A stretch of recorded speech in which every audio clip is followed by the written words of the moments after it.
So I'm Mike Araujo. I'm the Executive Director of Rhode Island Jobs with Justice, and we are an organization of more than 60 labor unions, community organizations, faith, and student groups, representing more than 60,000 people in the state of Rhode Island at last count. So we're growing every day. We tend to focus on economic issues. We focus on the right for workers to organize, and we focus on the right of workers to get a fair day's pay for a fair day's work. Yes. Something that's part of the climate issue, even though we don't tend to think of it as the same thing. The choices that a worker makes in the job they take is based on what's available to them in the moment, and sometimes we can see our lines being drawn, us versus them, worker versus environmentalist.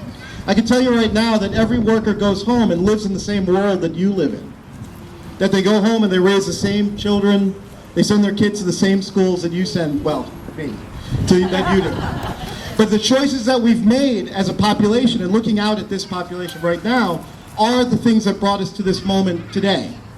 In many ways, not to disagree with the representative, we did invite this. We did ask for this. Our housing policy that excludes people from certain housing forces them to live in environmentally unstable or environmentally poisoned neighborhoods.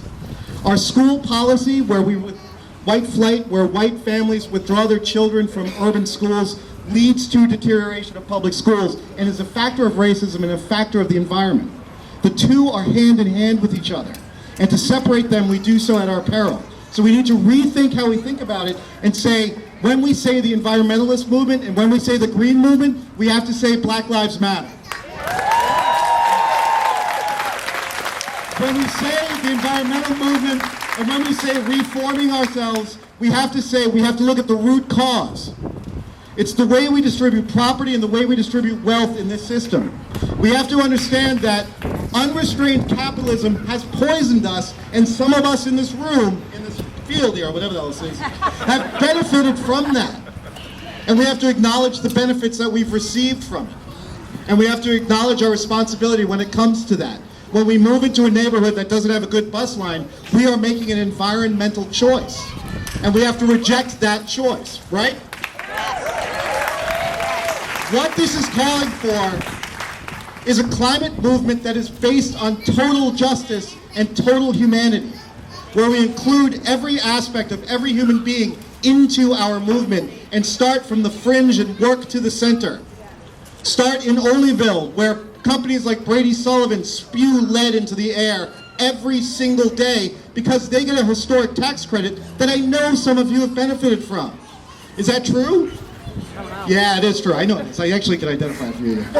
So we know that, and we support that because we love our city to look beautiful, but we understand that that beauty sometimes comes at the cost of other children's health, and that they're not always our children, so we don't see it.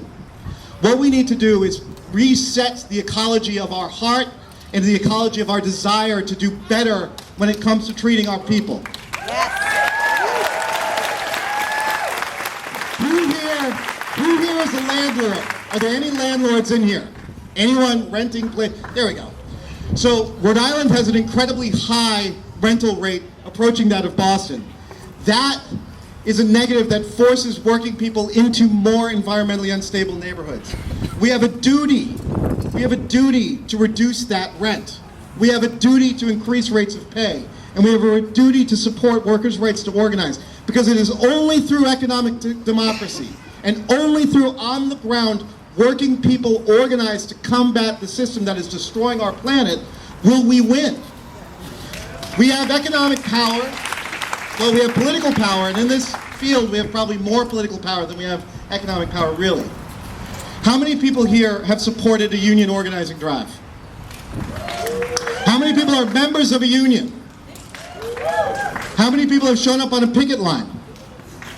If you want them to be here for you, we have to commit to being there for them. When the police are abusing our people, that is our city and our environment that we live in. We have to make a commitment to standing up to police brutality in the city. That's part of our environment. And we have to include this system. We have to make sure that women are fully empowered as complete human beings and not allow the church or state limit the ability for women to choose their lives. all of that is all of us. We need to have an ecology and a climate justice system that is based on solidarity of working people first, and then come out to the hills. We have to reset by establishing economic democracy inside the workplace by supporting every organizing effort that there is until we get a union density that is so great we can flip a switch and say shut it down when we don't like what's going on.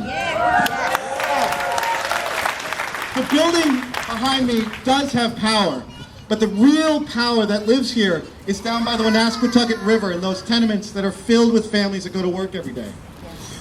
The real power here is in the students that go to schools every day who choose to walk out, choose to stand up, and choose to organize. We have to actively support them with our bodies, with our money, with our intelligence, and with our political power when we have it. Yes. So will you join me on May 1st in standing up with workers, climate activists, women, and the indigenous and immigrant community? Yes. Will we take a step to finally alter the system and actually address the root problem and say capitalism has screwed us, and admit it, and not lie about it anymore? The right to private property has destroyed this system. We've destroyed it, and we can bring it back though. Our communities are stronger when they're shared communities. When we have an economy that's based on shared caring and solidarity than one on greed, ownership, and fear. When I see this movement, I see our growth as a black liberation, a women's liberation, queer liberation movement, because that is our environment and we need to take it back. Together.